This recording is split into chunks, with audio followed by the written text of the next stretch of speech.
my friends, it's Michael from One Sky Astrology, and I want to talk today about a subject that's really dear to my heart and is just so dense. This thing is an ocean unto itself, and so I'm really gonna do my best to keep this presentable in a reasonable amount of time. I've been looking in this video series at Deep Fractality, and for what I mean by that, I refer you to the first video in the series where I go into fractality. What is fractality? What's deep fractality? What am I talking about? In this video, I want to look at how the planets and the chakras from the Vedic yogic system relate. Now, you know, I'm an astrologer, so why planets? Okay, because duh.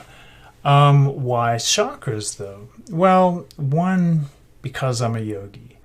Two, because this is a very common system of understanding the architecture, the energetic architecture of the human form, of the human body.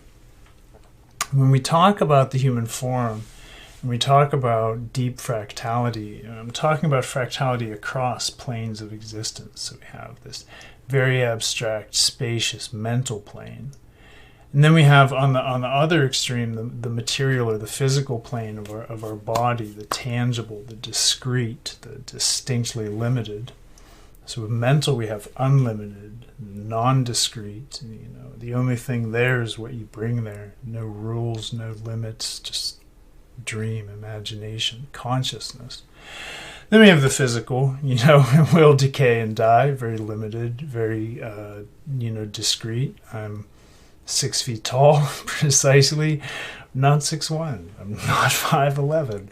There's limits to this thing, very much unlike consciousness. And in between the two, which can't be meaningfully separated, by the way, mind and body are one.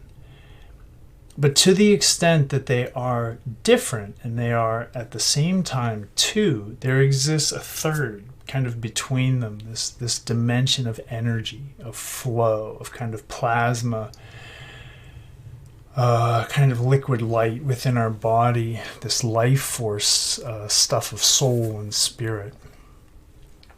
And there's a lot of different ways of understanding this. There's so many different ways it boggles the mind. There's so many maps. Even within the chakra system, I was trained in a Tibetan system that uses 5 chakras. One for each element, earth, water, fire, air, space. In the Vedic yogic system, which I'm sort of, I've received a lot of training in as well, they use 6 or 7 chakras, six chakras, and a 7th kind of transcendental force at the top of the head. So you could say that the 6 are like have qualities and properties, and the 7th is just where we connect, where the energetic system connects to pure consciousness and that limitless dimension. Anyway, none of that is vital to understand right now. But what I'm trying to say is that I chose the Vedic system because one is the system that Yogananda brought to the West. And as a Westerner, as a modern Westerner, I feel this is the most approachable system. It's the most commonly familiar system that's out there. We have, let's see, I'll put it up on the screen for a moment. Yeah, there we go. We've got the chakras. So a lot of us are familiar with that. So I want to say before we even jump in, there's no one system or definitive way of understanding chakras. There's even several different ways within the Vedic yogic understanding, several different layers or dimensions of understanding chakras. I also want to say that planets are science. Chakras are not. Chakras are something else, and it doesn't make them pseudoscience. But these are functioning within the realm of like archetypes, right? It's like tarot. If I take the archetype of tarot and I say, take the 5th card, the Hierophant, and I say, prove to me scientifically that the archetype of the Hierophant is real or unreal. It falls apart. Where it's apples and orange soda. It doesn't work. It doesn't work. So we're dealing with things across, this is what makes it deep fractality. We're dealing with correlations across dimensions, planes of existence. So right away we get into very questionable territory. We set foot onto some slippery slopes. So I want to acknowledge that right away and say, I'm not trying to tell you the truth, the one truth about any of these systems. There's countless, literally countless ways of interpreting the systems of energetic architecture, and the maps of the human energy body are profoundly vast, and it's quite a spectrum from culture to culture. Even within the Vedic system, the idea of a chakra, on the surface, chakra means wheel. So we're talking about a thing that rotates around an axis. But, a chakra is not really a wheel. It's where tributary channels or subsidiary, let's call them channels or nerves. The word in Sanskrit is nadi, where these tributary nerves intersect with the main nerve, the main central nerve, which runs from the top of the head to the base of the spine. And this central nerve is kind of the main yogic vein, the main conduit or channel through which life force and vital energy move. And it's the axis along which these chakras organize themselves. But when we're talking about a chakra, really when we're getting into yogic philosophy, we're talking about a place along the central channel where many secondary channels all form a nexus of energy. And that nexus of energy is the chakra. So that's a little bit different than a wheel. But it gives insight into why they're painted as flowers, right? Like I can put this up on the screen for a little and just say, this root chakra is where 4 subsidiary channels meet the central channel. And this second chakra is where 6. Likewise, we have the numbers of channels indicated by the numbers of petals on the flowers.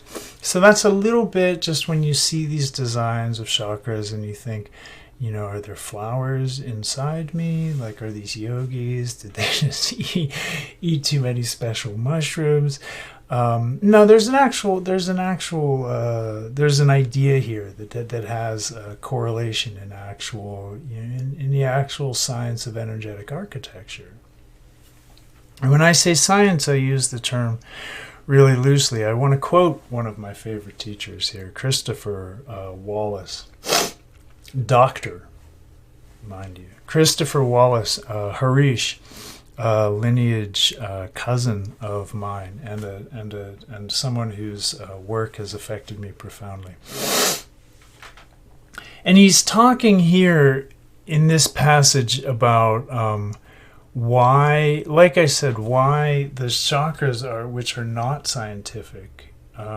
He's just shedding some light on this. And so I'm just going to go into this. He says, the reason that the nadi, subtle nerve, and chakra, vortice, wheel, the reason that the nadi and chakra system is not compatible with modern science is simply because it is neither verifiable nor falsifiable by the scientific method. Therefore, it's meaningless to speak of its relationship or correspondence to any scientific concept. Scientific concepts are scientific precisely because they are falsifiable.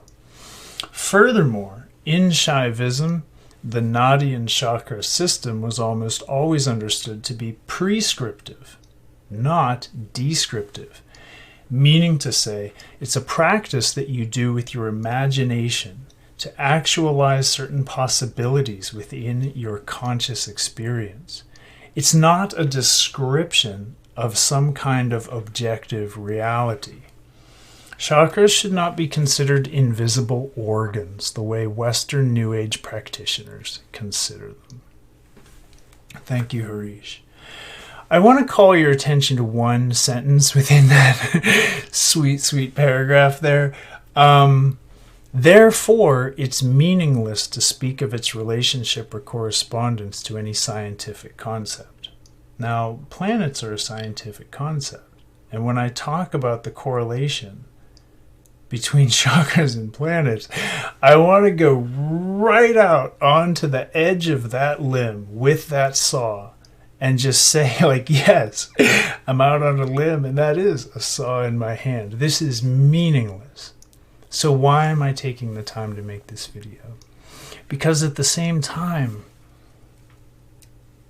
it does function within the realm of inner experience to give agency, and we'll look at why and how. We'll look at what understanding can be gained from mapping these different systems onto each other and exploring the energetic correspondences. And that's basically the point. That's basically what I'm going to try to accomplish in this video. So at the same time, I have to say, I mean, we're out of the realm of science, and we're entering the realm of mysticism and psychospiritualism. And the question doesn't become, is it true or not? But the question becomes, is it useful? So how are chakras useful? These vortices of energy are said to govern planes of consciousness. Planes of consciousness. From the lowest kind of basic fear and survival oriented consciousness, the just basic, let's get food, let's get away from danger, this really, really primitive mind, to the highest plane of having to do with union with the force of infinite consciousness, the connection between the drop of individuality and the ocean of being, non-dual union with that, the high principles of beyond just perception. We're talking about spiritual absorption into a spiritual dimension of realization and connection with information beyond the realm of what our senses are perceiving, almost a direct knowledge which transcends space and time. This is the profound ideal of the spiritual path, right? And these two sort of bookend, these two ideas of basic survival-oriented consciousness, and then profound transcendental, connection to the point of oneness. These kind of bookend the planes that are available, the planes of consciousness available to a human being within this idea, within these concepts of a yogic chakra system. I want to say, again, I chose the yogic chakra system because we've seen it before. We know, some people think they're chakras. There are other chakra systems. The Hermetic alchemists mapped the architecture of the human body with a similar kind of energy points, energy vortices, energy nexuses, plexuses, places where the energy was condensed, and that energy was representative of something similar along these lines, like, let's call it planes of consciousness. The Egyptians, Persians, Indian, of course, Chinese, Japanese, various and sundry indigenous peoples mapped chakra systems, and the number varied widely. From the Tibetans use 5, and they use 5 chakras. If you tell them there's 7, they'll be like, "That's nice." They're not going to argue with you. If you tell a Native American there's 13 chakras, chakras below the core 7, the chakras above, the chakras around, because chakra means wheel or vortice. Anytime you have a vortice of energy, so some systems have hundreds some systems say everything's a chakra. Every atom, literally, you have a nucleus. This is a chakra. Our solar system is a chakra. The concept is it's not like these rainbow flowers in the body. Although we will use that. I want to say my own understanding of this comes largely from Shyam Sundar Goswami's Laya Yoga. This is a great book to pick up if you want to get into the really traditional, the associations, the maps. What is it? My own familiarity comes from my own Tibetan training under, my root lama and several other very significant lamas. Significant to me, not that I have, big time famous teachers, but significant to me.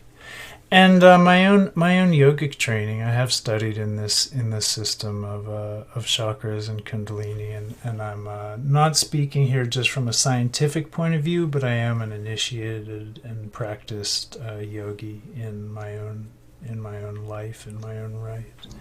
So, yeah, I just want to say that. This we'll just look at the standard chakra system. Like I said, the Tibetans use 5, and I'm initiated in that system. But we're gonna kind of throw that. We're gonna kind of throw that out. This is the system here that most of us are familiar with now, and. I want to kind of go over it point by point before I start breaking it down.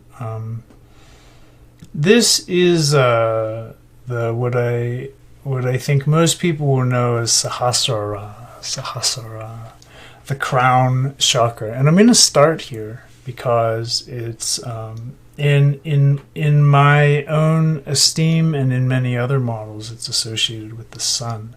I do want to say the system I'm going to break down here is it's almost bricolage. It's almost bricolage. It's not the system step by step from Laya Yoga. But this is going back to my first and second videos about the resonance of the planets, how I understand the planets, and why I associate these planes of consciousness within the energetic human body with those planets. So why do I associate the sun with Sahasrara? Well, the idea of the plane of Sahasrara is that of cosmic consciousness, of transcendence, and it's a point in the body that has to do with our connection to divinity and the Godhead, and absorption again into the divine, and with guidance, with tapping into realms of information and spiritual knowledge beyond the pale of the senses. So, I associate it with the sun because I understand the sun to be a conduit of universal consciousness, that point at which the kind of major flows within the cosmos are kind of condensed down into something that's then, transmitted to us as light, as heat, as information, as, everything we get through the light of the sun. And then, if you remember, I saw the sun and moon as both representative of the element of ether and representing consciousness. So in my map here, the moon is actually corresponding to Ajna, the third eye, and this is a point that in the Vedic understanding had to do with perception, personal awareness, a connection to visionary insight, but also just simple apprehension and comprehension. So when I correlate the moon here, it's around the individual consciousness. So if the sun is universal consciousness, the moon is kind of, this kind of comes down to us, comes down into the crown of the head, and then gets organized through the through the organs of the senses and the brain, the mind, the organ of consciousness. And then, moving on to the throat, I find that listening, communication, connection to speech and language, all this creativity, self-expression, is very mercurial, and I think that more than the others, I think that sort of speaks for itself, and you can probably see where I'm going with this right away. So I wanna just say that the heart chakra, the anahata, is the seat of our feelings. In a lot of systems, it was the seat of the sense of I am, the seat of the sense of self. So it's a connection to thought and feeling. It's our emotional intelligence, our heart. We say, we associate the heart with love, and we associate the heart with feelings. We associate the heart with consciousness. And so for all of this, I see Venus in that. The Manipura Chakra, the chakra that gets ascribed the color yellow in our modern rainbow system, it's very different than the Vedic system, by the way. They weren't a rainbow of colors.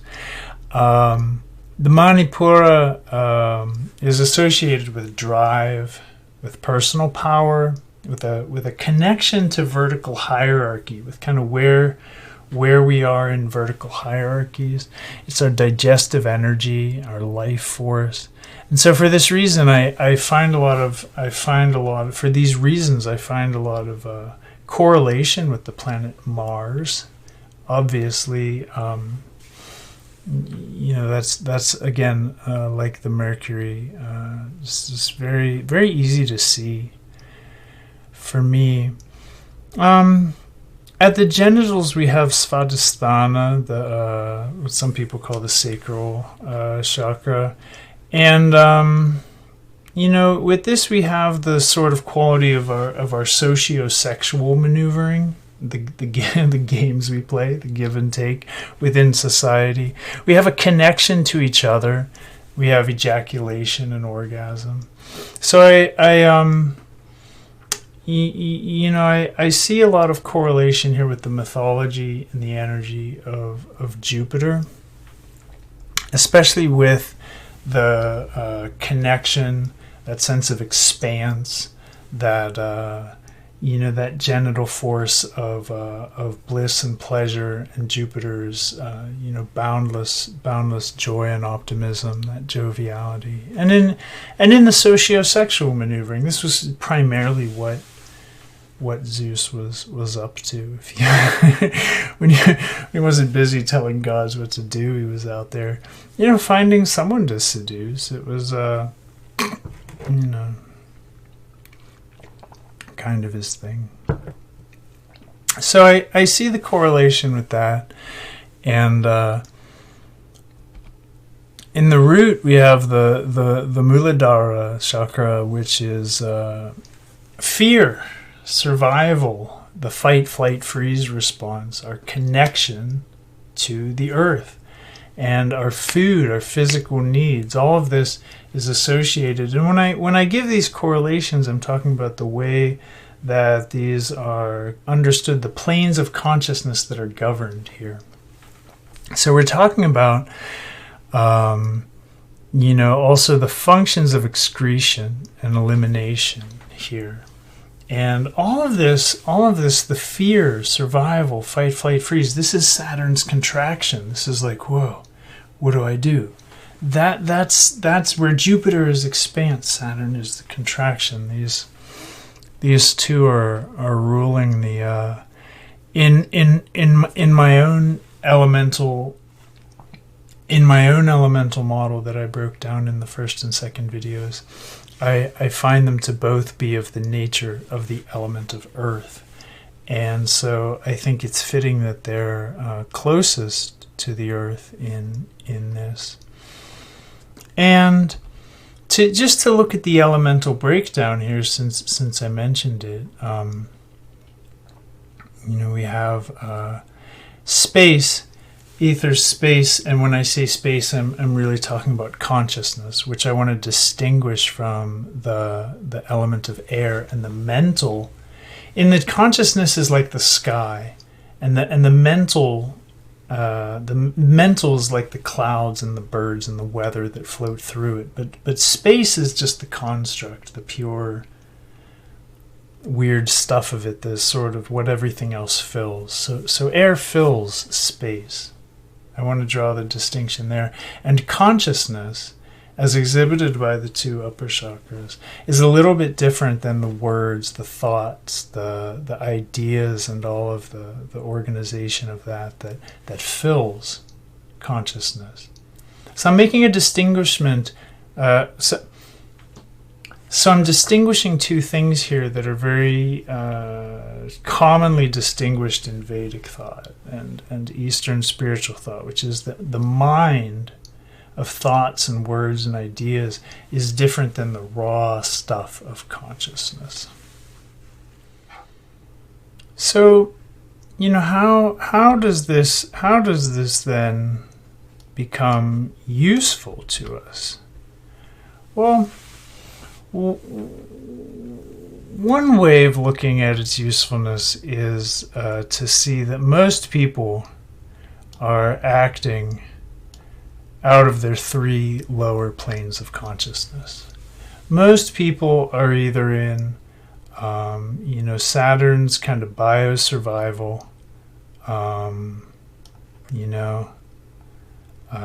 We just have people who are just basically almost, I don't want to say like animals, but I just want to say they're really in just a kind of toward away, like a very basic lower mode of consciousness.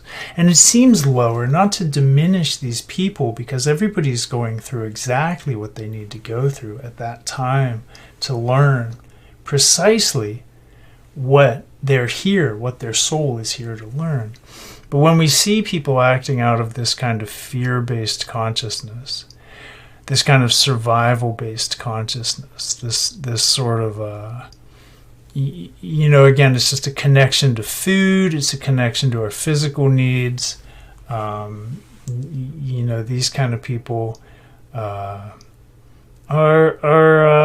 we can say that there's more. We can say there's more to life, And some people rise up and let's get the Jupiter there, and some people can be rising up and acting out of more sociosexual savvy, right? Some people can really be doing a lot of connecting, interpersonal connecting to each other. People can be, I would say, a little happier here, and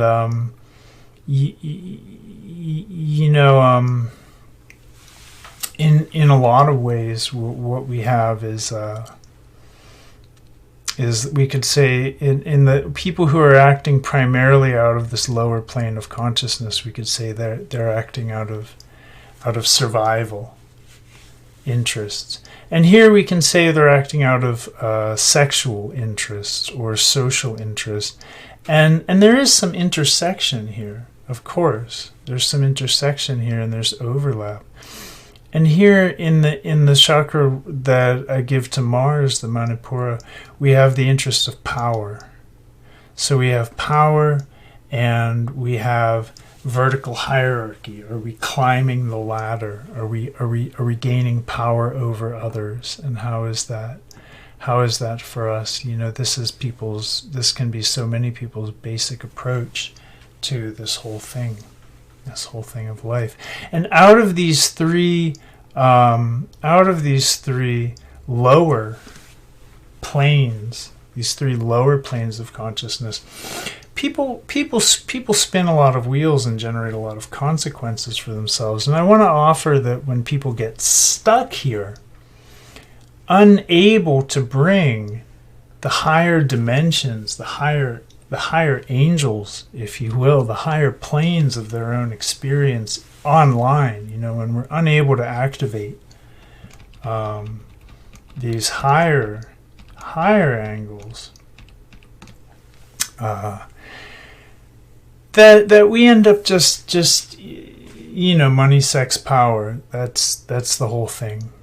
That's our whole, this physical needs, the physical world, sexual needs, sexual world, and the hierarchy of power. And that is only part, and it's the baser or lower part, if you will. Not to diminish it, again, because it's important, but it's not the whole picture. So when people are able to bring their heart online, again, often through a lot of healing and inner work, we can start to move, we can start to live out of a plane of consciousness from which love is available, from which a sense of connection and I amness within the sea of being is possible. And we really start to see a difference here when people are heart awakened and moving out of a space of love, especially when they're comfortable with these lower three, and they can bring that into a loving kind of frame. They can frame that lower picture, these basic drives, these primal urges within the context of love. It's a very powerful evolutionary step that's made. And likewise, one of my favorite things about the throat and the idea here is that the throat center, this chakra, Visuddha, is associated with communication, with speech, self-expression, creativity, but with listening. That an awakened throat center wasn't always just going, but that it was at peace and it rested and it knew how to process that information. And this is that plane of consciousness where we can organize that information well in our own way, maybe in our own artistic or poetic way, Again, a lot of the more complex, nuanced functions of human life involve multiple planes of consciousness firing at once. So when we say someone's really firing on all cylinders, that's what we're talking about. These are the cylinders of this system, this Vedic system of, these are the cylinders of the inner engine, if you will. And moving up, when we have people who are really awakened in their upper centers, we really start to see people who can generate tremendous insight into things, who are not limited by just what their senses perceive, but are through mentality having a direct connection here. If you remember, I associate this with the element of space, and that would be consciousness. So not just the mind, not just in Sanskrit, buddhi, intellect, or even manas, mentality, but space, consciousness, chitakasha, the consciousness of space-like consciousness, sky-like consciousness. And when we're really tuned into that dimension of being that is available to us through our higher angles of being, we can see through the limitations that the senses present to us into the depth with penetrating insight and see what's really going on underneath the situation. within a situation. And finally, here we get to this highest dimension of solar consciousness and Sahasrara. And the Sahasrara is depicted here as a circle. It's called the 1,000-petaled lotus, where we just we're gone beyond. You know, we've gone beyond limitations. We're connected to a vast ocean at this point of consciousness. So my teacher would always refer to the 6 chakras, and he would say, this is Sahasrara. Yeah, it's sort of a chakra, but it's more like a kind of just point where the zenith of the energetic system, or the zenith of our energetic anatomy connects to the cosmos. And when we're able to connect to this kind of consciousness, this kind of radiant solar consciousness, I mean, this now, you know, people with this, let's say, you know, dimension of themselves online are really coming from a mystically informed point of view. These are people who have access to information, not just within and under the surface, but from really quite beyond the pale. This is very transcendental. This is a transcendental idea. And I would be a little remiss if I spoke about this chakra journey without you know, also speaking of the mystery of Kundalini, because the journey of Kundalini is one that is not specific to the Vedic system, but is actually at the core and the root of all, literally all of the magical, spiritual, mystical systems, whether it was called the Holy Spirit or the, you know, and excuse, please, you know, beg the forgiveness of my Jewish friends here. I believe it's Shekinah, the Holy Spirit, the Kundalini, the, you know, this inner force, this kind of spiritual force that awakens in the system. And it's actually some of the symbolic meaning of the caduceus here, the staff of Hermes Mercury, is if you take this caduceus and you overlay it onto the system, you can see how the Kundalini is indicated if you know what you're looking at, because the Kundalini is always said to be dormant in the Muladhara, in the root chakra. This is where the coiled serpent, this is what Kundalini means in Sanskrit, coiled serpent. It's where this energy sleeps. And I want to get into a little bit of this because it's a very fascinating story, and there's a lot of misconceptions of it in the West.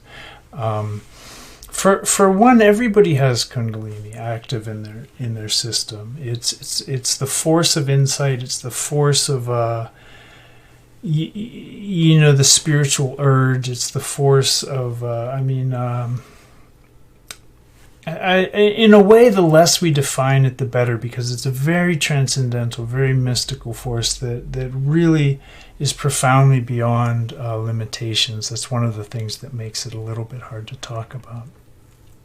But the caduceus here is talking about the upward journey of the Kundalini, or the serpent power indicated by the serpent, to nourish the brain, to return up to the upper centers. And we have here at the top of the caduceus the point indicating Sahasrara, and we have the right and left hemispheres of the brain indicated by these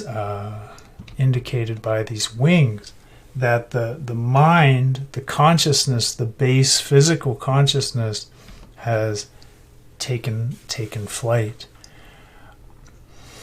So when we're born, our consciousness is primarily centered out of Sahasrara and to some extent Anya. And these energies are kind of one. They have a wholeness to them that hasn't been separated yet.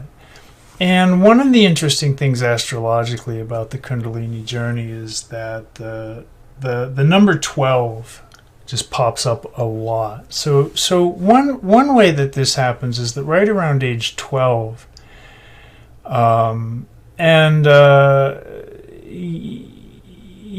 I say that our energies are whole and together, I'm talking about relative to after age 12, because at age 12 it splits, and this is the teaching, the classic yogic teaching, and one Kundalini, the lower Kundalini, descends, and it descends to take up its coiled serpent and kind of sleep here in the root chakra. So we have Kundalini in the root chakra, and this is the red flower or the red dragon in mythology. You'll recognize this from tarot too, the red and white flowers from Welsh mythology, the red and white dragon.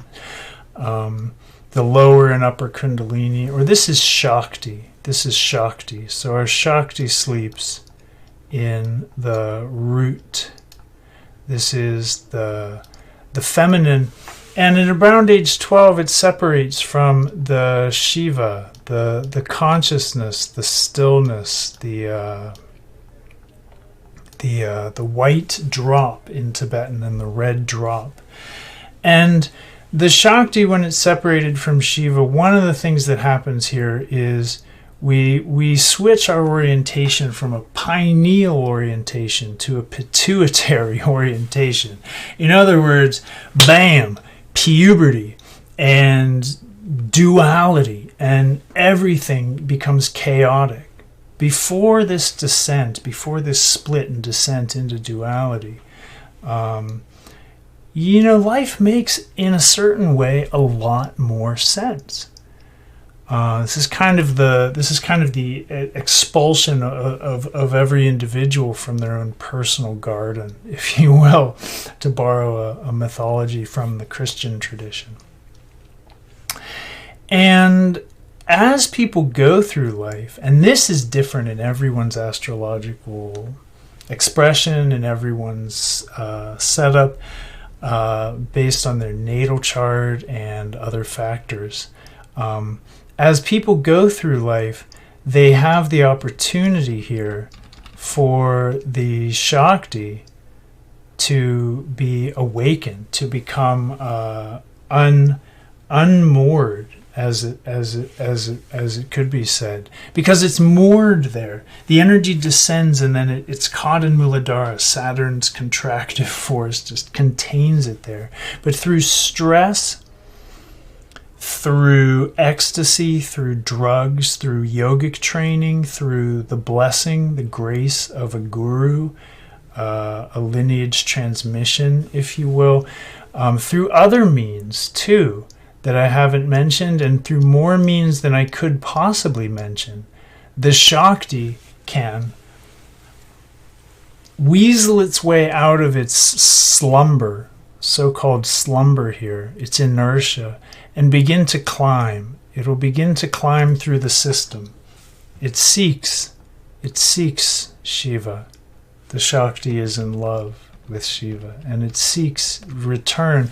Another way of saying this is that the force, which is dual in our life, seeks to become non-dual again. It seeks to unify with itself. And from the point in when you read the stories of, like, I'm going to reference Keith Dowman's 84 Mahasiddhas, the journeys of the 84 Indian yogic saints who made their way to complete freedom. From the time they were given their transmission, their initiation, and their practice by their teacher, which is basically the awakening of the Kundalini. And then you practice in a way that helps the Kundalini clear all the obstacles out to returning home and finally return to achieve that non-dual oneness again. That time that takes in almost every story, all 84 stories of those great yogis, those saints and sages and Mahasiddhas, 12 years. So I find this interesting because 12 years is a Jupiter cycle. Jupiter is the guru, the teacher, the spiritual guide. And the guru is actually another word for the inner light, the Kundalini. And in fact, I'm going to close this video with something that my teacher has said 1,000 times, if he'd ever said it once.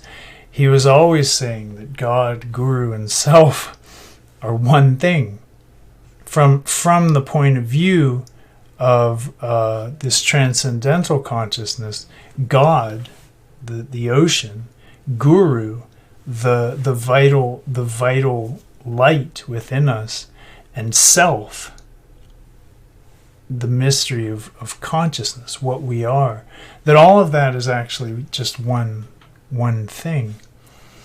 And it's true, but it's impossible to really experience things that way until we've made the journey. So the teachers tell us these things so that we can kind of get the memo.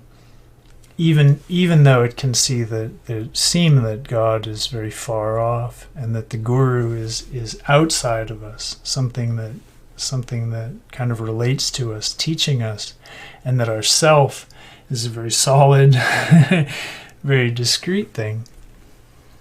The guru is another word for another way of looking at the self, another way of looking at the Kundalini. And again, this lineage teaching that God, Guru, and Self are actually one thing, never separate. So, within all that context, I think the connection to Jupiter, the Guru, with the connection to Kundalini is profound. I did talk a little bit about the energetic journey indicated by Mars and Pluto, and when they come together, that there's a lot of opportunity to awaken this force. Those certainly aren't the only markers. Like I said, stress, incredible stress alone, or a drug experience can awaken Kundalini. There's no one marker in an astrology chart of when someone's Kundalini will awaken. It's just not that easy. But there are some interesting 12-year cycles involved. And with that, my friends, I just want to close this video down. I want to leave this here. I hope that it's helpful to consider these planes of consciousness, and if you have an astrological map, to be able to be able to correlate these different planes of consciousness with some of the elemental and planetary features that you already know. And if you have a planetary and a yogic map, I hope that this was helpful, and I hope that you can remember this is only one system. It's my system. It's a bricolage system. It's not definitive. I don't care if it's true or not. What I'm offering is in the spirit of, is it useful? And I want to encourage you to consider things for yourself. So don't leave comments like, oh, that's stupid. I do it like this. But tell me, why you do it like that, And yes, of course it's stupid. We already covered that. This is all, to great extent, pretty silly to think that this is the way, the only way, the one doctrine. But I find it helpful. I find it useful to understand, this person's acting out of a little bit of a higher angle, or this person's got these things, they're firing on these cylinders here, but they're kind of missing that one over there. I find tremendous agency, and I encourage you just to roll it around in your mind and see if it helps you to understand your own experience and the experience of others. So as always, my friends, I thank you for watching. If you're interested in true sidereal evolutionary astrology, please check out oneskyastro.com, my website. I do personal readings. I do all kinds of things. It's definitely there on the site, and you can find some more info there. Feel free to like, feel free to comment, feel free to drop me a line, which you can do through the site, and be curious to know how this really helps anyone, how this works for you, especially given that we're outside the boundaries of science here. As always, my friends, I wish you absolutely the best to every one of you. I thank you for watching. Goodbye.